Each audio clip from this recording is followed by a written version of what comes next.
Hey, it's Carl from artofshred.com, and I am here with the Mitchell MD200, and we're going to find out if Mitchell's quality control with the MS450 is a fluke, or if it's pretty decent for all of their guitars.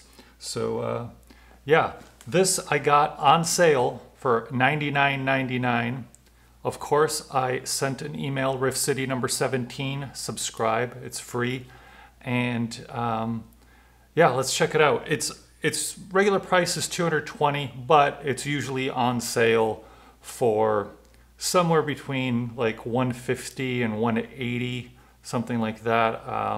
It's often on sale, is my point, but I've never seen it at $100, so it was an instant buy.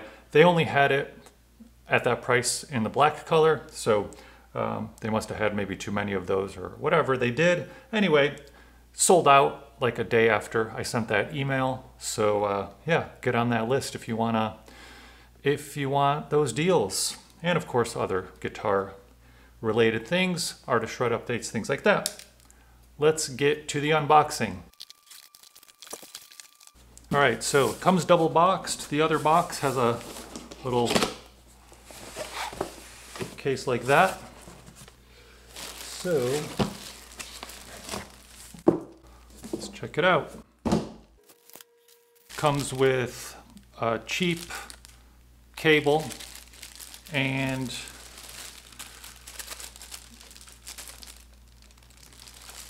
Allen wrench for the truss rod adjustment.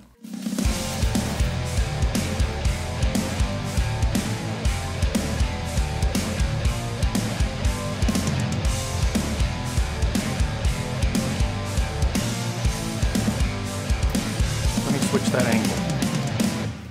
All right, so specs on this thing: basswood body, maple neck, 24 narrow tall frets. It's got regular cheap tuners. MS450's got locking tuners, handcrafted in China. Now, what Mitchell claims is, you know, they're made overseas. They bring them over here, set them up, and I have no reason to doubt that based on the MS450, but we'll see if that's the case with this one. So anyway, 25.5-inch scale length. It's got a rail or mini humbucker, rail humbucker in the neck, and a regular kind of style, or also a regular style humbucker. Both ceramic pickups in the bridge. String through body, stop bar tailpiece, or sorry, two-pneumatic bridge, no tailpiece. What am I thinking? Three-way pickup switch. It's got one volume, or two volume and one tone control with push-pull to split the, or it says coil tap. So to coil tap the pickups. Let me see some other specs here real quick. Shallow C neck shape, dual action truss rod, 13.75 inch radius on the fretboard, so it's a flatter fretboard. What kind of wood is that? It doesn't say. It says select hardwood. I was guessing it was going to be Indian laurel on the fretboard, and yeah, it could be. It's very light, but yeah, I don't know what kind of fretboard wood that is. The nut, unlike the MS450, which is a Tusk Graphtec nut, I think this one's plastic. Let's see if it even says. Does not say. So based on that, I'm just gonna guess it's plastic. But yeah, mini rail humbucker, both ceramic pickups, 14:1 ratio tuners. All right, well that's that, isn't it? Now, the all-important fret sprout test. And I was really impressed with that MS450. It is my favorite cheap budget guitar. You can often find it for around $200. Sometimes it's $250. I think it's still worth it at $250. Sometimes they even have it cheaper. So yeah, anyway, let's see.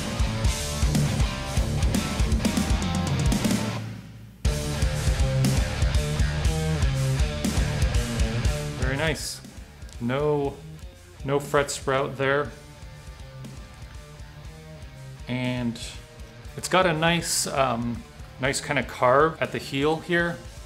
So yeah, really comfortable to get to the high frets, to the 24th fret even, which is nice if you need that. It's got a belly carve, if you like that. So as far as that goes, yeah, it looks nice. It's got this shallow C, they call it. It's a thin neck. I wonder, in comparison to the Jackson, which is one of the thinnest necks I've ever owned or played. Well, this one's a lot thinner, but yeah, this one's still a thin neck, comfortable, fast neck, if you want to call it. The back of the neck is not glossy, it's like satin, very, very smooth, very nicely done as far as that. So far, a lot to like about this. As far as the sound demo I'm gonna do here, as always, this is not a review, okay? I'm using this little overhead mic. I'll actually link the mic in the description so you can see what kind of mic I'm using for my voice here. And so that's what's picking up in the sound demo. And so it is not indicative of really what the guitar will sound like. This is not a review. We're just kind of giving you my first impressions. I will post the review when I get to it. I have some other reviews coming first, like that, or that. So this is third or fourth in line. I also have a Jagstang review coming, which I've had the guitar for about a year now. Not quite, but, or maybe, I don't know. And I had some ideas on how to do that review, and I've been slacking. I actually filmed the main portion of the review like 6 months ago, which I guess I'm gonna have to redo. I'm rambling now. This is a video about the Mitchell MD200. Anyway, if you want all those other reviews, like, subscribe, sign up to Riff City, all of that, so you don't miss that. Anyway, what else to say about this guitar?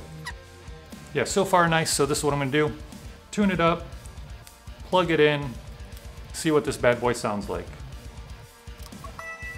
The low E string's already in tune. Generally, when I ship guitars, I detune them a little, which I don't know if that actually is important. That's just what people always said to do back in the days, and I don't know if it's still standard practice, but it seems to be, because most guitars arrive not tuned up.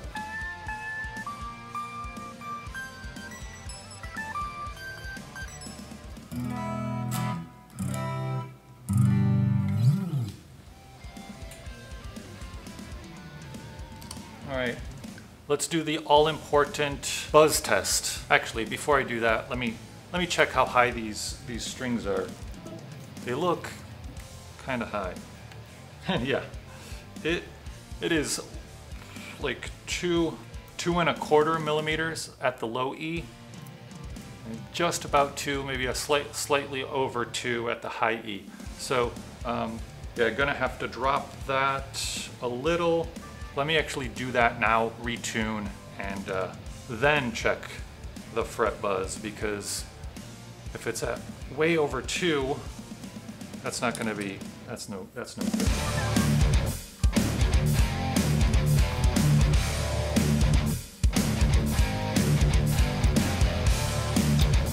Now I need to retune and check that again.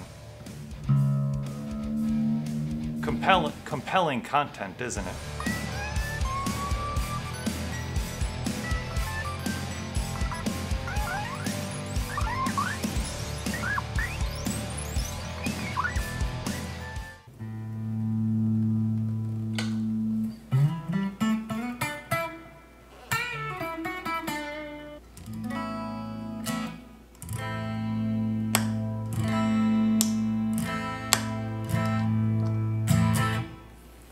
All right, no buzz, and so far sounds pretty good, but as far as that goes, this guitar for for $100 is so far kind of ridiculous. Again, not a review, and yeah, not a review. Anyway, so far I'm digging it. Let's give it some distortion.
Okay, well, as a beginner's metal guitar for $100 so far, and again, this isn't a review, but so far, I'm not unhappy with this. I will check that there's no high frets or anything, but I will say, so far, I'm not getting any fret buzz, so yeah, I think they set it up pretty well as far as that goes. Really, really shocked. Well, no, shocked is the wrong word, but really impressed for $100. Dude, I am sweating. I have to turn the AC off when I'm filming these videos, and ooh, it gets hot. Anyway, so that's the Mitchell MD200. So far, the Mitchell reputation still stands, which, good. I mean, it's a cheap brand, Guitar Center store brand that no respectable quote-unquote guitarist likes, but I'm not a respectable guitarist. Anyway, you know me, I like cheap instruments if they're good, and so far I don't have really anything negative to say. The tuners shall be determined if they're, if they stay, if they hold tune there. And I did notice there's a nick in the back of the neck, which doesn't matter. It's all the way like right here, right behind the nut, so you wouldn't even feel it if you're playing, but there is a nick in the neck, and whatever, $100, I'm not gonna complain. I'm gonna stop rambling. You wanna see the full review, the full sound demo, please subscribe, and we'll kind of put it through more of its paces.